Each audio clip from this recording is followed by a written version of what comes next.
আলাইকুম। এক ভাই আমার কাছে জানতে চাইছে যে ভাই আমার ইমোটা কয়দিন পর পর হ্যাক হয়ে যায়। ইমো হ্যাক হয়ে গেলে বা হ্যাক করলে কি করণীয় এবং কি করা যায়?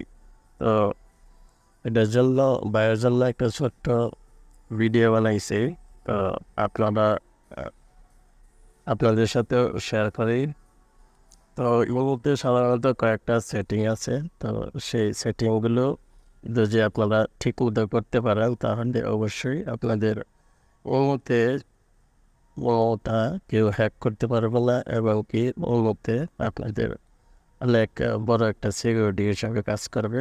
তাহলে প্রথমে আপনারা ইমোর লোগোতে ক্লিক করবেন। ক্লিক করার পরে আপনার এখানে আপনার ইমো আইডিটা শো করবে। করার পরে আপনি এখান থেকে